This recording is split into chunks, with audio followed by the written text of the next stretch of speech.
భారత రాష్ట్ర సమితి మల్కజ్గిరి పార్లమెంట్ నియోజకవర్గ క్యాండిడేట్గా మరి రాగిడి లక్ష్మారెడ్డి గారి కోసం ఈరోజు నాచారం డివిజన్లో మరి ఆత్మీయ సమ్మేళనం నిర్వహించారు. వారు ఈరోజు ఇక్కడ మరి వచ్చి ఆత్మీయ సమ్మేళనంలో కార్యకర్తల యొక్క భావాలు ఎలా ముందుకెళ్ళాలి, రానున్న ఎలక్షన్లో కార్యకర్తలు ఎలా ముందుకు తీసుకెళ్లనే అంశంతో వారు ఈరోజు ఇక్కడ ఉన్నారు. దీనికి ముఖ్య అతిథులుగా మరి వివిధ డివిజన్ల నుంచి కూడా ఇక్కడికి రావడం జరిగింది. మరి వారిని అడిగితే ఎలా అనిపిస్తుంది సార్? సో మొత్తం మీద చూసినట్టయితే ఎన్నో రోజుల నుంచి కూడా నివాడేటటువంటి కాన్సెప్ట్ ఈసారి మరి మిమ్మల్ని వరించింది. ఎలా ముందుకెళ్తారు? కేసీఆర్ గారు దీవించి నన్ను మల్కాజ్గిరి పార్లమెంటు అభ్యర్థిగా ప్రకటించి దాదాపు 5 రోజులైంది. ప్రజలందరూ కూడా ఆశీర్వదిస్తున్నారు. మరి కేసీఆర్ గారు ముఖ్యమంత్రిగా ఉన్నప్పుడు ఏవైతే సంక్షేమ కార్యక్రమాలు ప్రజల గురించి, పేద ప్రజల గురించి, అన్ని వర్గాల గురించి ఏదైతే డెవలప్మెంట్ చేసినారో వాటన్నిటిని కూడా ప్రజలు గుర్తు చేసుకుంటున్నారు. మరి ఈ ప్రభుత్వం వచ్చి ఎవరికేం చేసేది లేదు, ఏదో గ్యారంటీల పేరు మీద పబ్బం కట్టుకుంటున్నారు. వారంటీ లేని గ్యారంటీలు చెప్పి ప్రజలను మోసం చేస్తున్నారు. కాబట్టి ప్రజలు వారిని నమ్మే పరిస్థితులు లేరు. కాబట్టి రాబోయే పార్లమెంట్ ఎలక్షన్లలో ప్రజలు మరి బీఆర్ఎస్ పార్టీని మంచి మెజార్టీతోటి గెలిపించి ఆశీర్వదిస్తారని చెప్పి నేను అనుకుంటున్నాను. మల్కజ్గిరి ఎప్పటికి కూడా టీఆర్ఎస్ కొరకరానికి పోయేలాగానే ఉంది. మీరన్నా మరి ఈసారి ముందంజలో ఉంటారా? తప్పకుండా. ఎందుకంటే మీ అందరికీ తెలిసిన విషయమే, మొన్న జరిగిన ఎలక్షన్లలో 3,50,000 మెజార్టీ వచ్చింది. 7 అసెంబ్లీ సెగ్మెంట్లలో 7 మంది ఎమ్మెల్యేలు గెలవడం జరిగింది. కాబట్టి తప్పకుండా మంచి మెజార్టీతో గెలిచామని చెప్పి మేము అనుకుంటున్నాం. 7 గెలిచారు, ఓకే. సో మీరు ఇప్పుడు ప్రభుత్వం లేదు, గతంలో ప్రభుత్వం ఉన్నప్పుడు కూడా చాలా వెనకబడే ఉన్నది ఇక్కడ.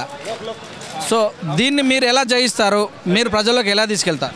నేను ఒకటే చెప్తున్నాను, ప్రజలు మల్కాజ్గిరి పార్లమెంటు ప్రజలు చాలా తెలుగుమంతులు, ప్రతి ఒక్కటి గమనిస్తున్నారు. మరి పోయినసారి మరి మల్కాజ్గిరి పార్లమెంట్ నుండి మరి రేవంత్ రెడ్డి గారిని గెలిపిస్తే మరి రేవంత్ రెడ్డి గారు ఏ ఒక్క రోజు కూడా ఏ కాన్స్టిట్యున్సీకి వచ్చింది లేదు, పార్లమెంట్కి వచ్చింది లేదు, డెవలప్మెంట్ పట్టించుకునేది లేదు. మరి ఆయన కొడంగల్లో ఓడగొడితే ఇక్కడికి వచ్చి గెలిచి ప్రజలను పట్టించుకోలేదు. కాబట్టి మరి వచ్చిన వాళ్ళు కూడా మరి ఆయన హుజరాబాద్ నుంచి వాళ్ళు వస్తున్నారు, ఇంకో మరి మేడం అయితే తాండూరు నుంచి వస్తుందంట. మరి వీళ్ళంతా కూడా అంత దూరంలో ఉండి మా ప్రజలకు పని చేయలేరు, ప్రజలు గుర్తించారు. కాబట్టి నేను స్థానికంగా ఉంటాను, కాబట్టి నేను ప్రజలతో మమేకమై ఉంటాను. కాబట్టి గత 25 సంవత్సరాల నుంచి వెళ్ళి నేను ప్రజల గురించి ట్రస్ట్ నుంచి కూడా ఎనలేని సేవలు చేశాను. కాబట్టి ప్రజలు తప్పకుండా నన్ను ఆశీర్వదిస్తారు. పార్లమెంట్ అనేది జాతీయ పార్టీల మధ్యలో జరుగుతున్నదని అంటారు కదా, దీన్ని ఎలా చూడాలి? అట్లంలో జాతీయ పార్టీలైనా కూడా ఎవరైనా కూడా ప్రజల సమస్యల గురించి, ఇక్కడ ఏం సమస్యలు తెలుసుకోవడానికి వాళ్ళు గలం విప్పాలంటే పార్లమెంట్లో అది ఎవరైనా కూడా సరే, కేంద్రంలో ఉన్న పార్టీలని కాదు, ఎవరైనా కూడా మా బీఆర్ఎస్ పార్టీ కూడా కేంద్రంలో ఉన్న పార్టీయే, ఇక్కడ పార్టీ కాదు, రాష్ట్ర పార్టీ ఏం కాదు, కేంద్ర పార్టీ అది కూడా. కాబట్టి తప్పకుండా ప్రజలు ఆశ్రయిస్తారని మేము. రాగిడి ప్రణాళిక ఏంది అసలు మల్కజ్గిరికి? మీ అందరికీ తెలుసు, రాగిడి ప్రజలలో ఉంటాడు, ప్రజల సమస్యలను చూస్తాడు, ప్రజలతో మమేకమై ఉంటాడు. ఎవరికి ఏ సమస్య వచ్చినా కూడా నేనున్నాను వస్తాడు. ఇక్కడ కూడా సమస్యలు ఉన్నాయి. ఇప్పుడు మీ అందరికి తెలిసిన విషయమే, ఉప్పల్ కారిడార్ ఉంది.